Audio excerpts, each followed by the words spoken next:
Ireland had suffered more than most throughout the 19th century. One of the major problems was famine.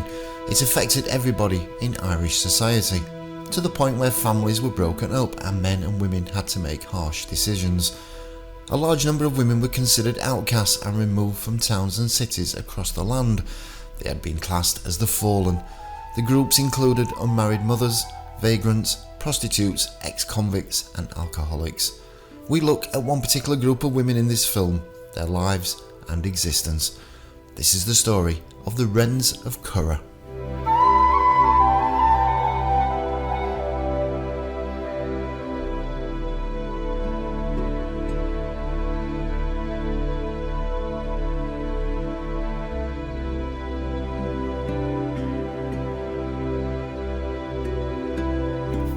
It was as nuns that women achieved their highest status in Irish society.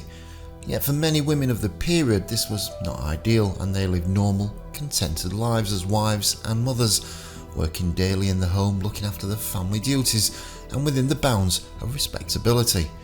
But times change, and in the 19th century more and more women were turning to other methods to bring in money. It was prostitution, and this became a sizable problem throughout Ireland and in society.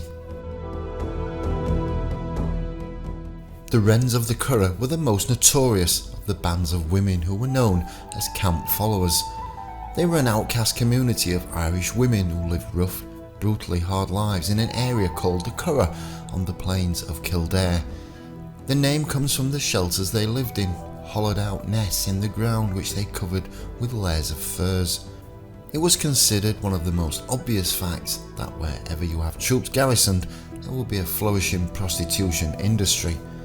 Those towns that housed garrisons in Ireland in the 19th century were no exception.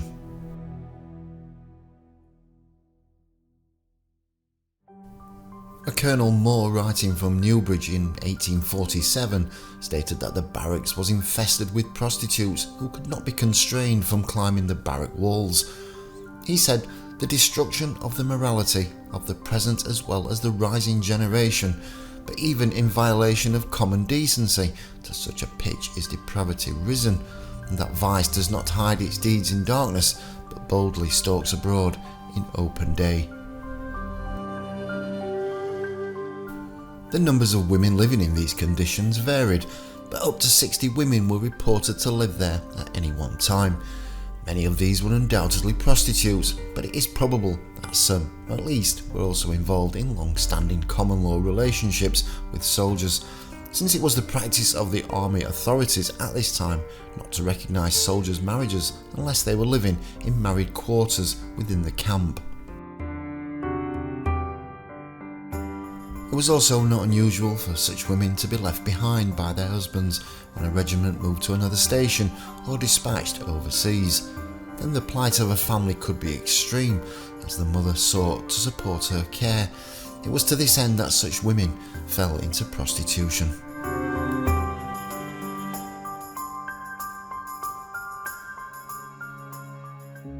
In 1867, a journalist, James Greenwood, from the British newspaper the Pall Mall Gazette, came to investigate how the Wrens lived. Much of his account is sensationalist, but if you study some of the text closely, it gives an interpretation and some idea of the extraordinary circumstances of these women's lives. There is little independent evidence to corroborate Greenwood's detailed accounts of how the women existed, and any explanation to deal with the Wrens as trespassers or encroachers on army discipline. While Greenwood's articles reflect some of the beliefs and fears held by the Irish middle class about prostitutes and prostitution, his account was formed outside the dominant Catholic discourse which prevailed in Ireland at the time he wrote his articles.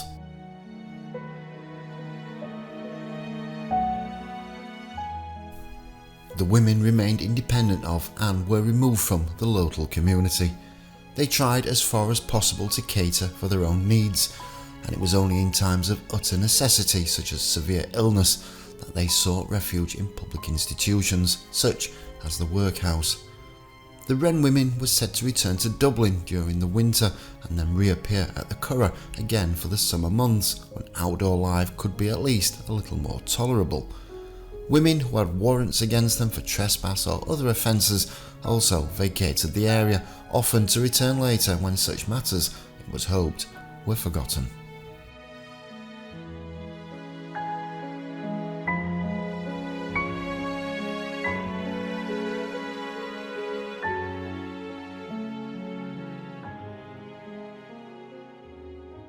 Although their income was made up mainly from their chosen position in life and a dependency on soldiers to an extent to survive, yet they had a business-like attitude towards their activities. The fact is that the younger and quite possibly better looking women whose clothing was the freshest would partake in sexual practices, leaving the older women in the nest to do the remaining chores and look after young children. There was no happy ending, no romance, and certainly no love in the lives of the Wrens, except the love they had for each other and pulling together through extreme and difficult times. Their physical circumstances were uncomfortable and their financial resources limited, and alcohol abuse was rife and the norm.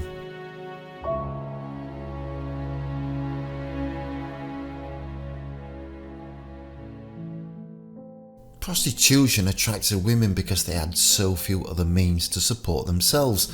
It was an economic choice dictated most often, but not necessarily by extreme need. As an occupation, it cannot be understood apart from women's problems in supporting themselves in the 19th century Irish society. For Greenwood, as for many individuals in the last century, the Wrens were seen most often as less than human. For example, Greenwood was curious to know how she came from being a woman to be turned into a wren, the language immediately implying a loss of humanity. Throughout the 19th and indeed the 20th centuries, moral meanings were attached to certain kinds of clothes. When the Wrens dressed respectably, they became human or more like real women. And ironically, it was in these clothes that the Wrens plied their trade, a trade that negated them as women. So unsurprisingly, there was little toleration of their lifestyles within the local community. One contemporary commentator stated that the Wrens were the very dregs of their degraded class.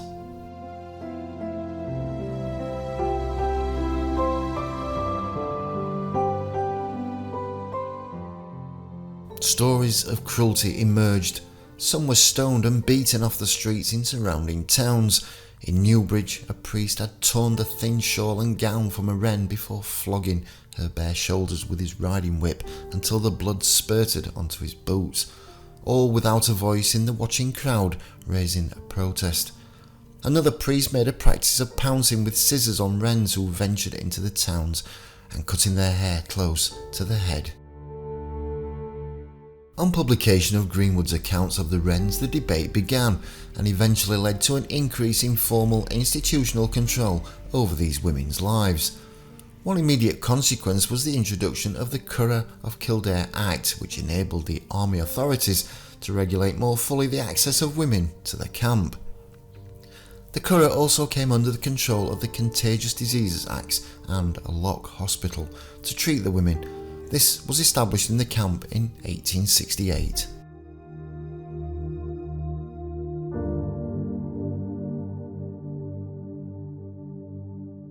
For the Wrens of the Curragh, it can be argued that their lifestyle was an economic and social choice. The women gained so little in profit from their situation, it can only reinforce the basic flaws in prostitution. There was no gain, but in their case, there was pain. By trading sexual favours with men to get food, drink and money, this established a communal system of living. It was a means to an end, a self-support structure and some sort of independence they thought would help them live out a normal existence. The Wrens were ostracised morally from the dominant Catholic culture. They were victimised by the local inhabitants, and society saw them as worthless beings whose salvation, viewed primarily in religious terms, was the key to restoring their humanity.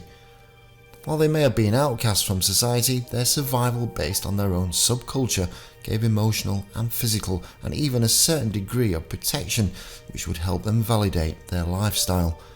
The creation of their own community also provided a valuable means of defending themselves against social devaluation.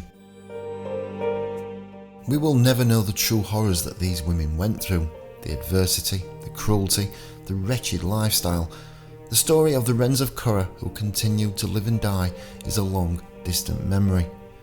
These were ordinary women in extraordinary times who chose through circumstance to put themselves beyond the pale of respectable society. Everyone deserves a chance to live, a chance to flourish, and a chance to exist in a just and safe environment.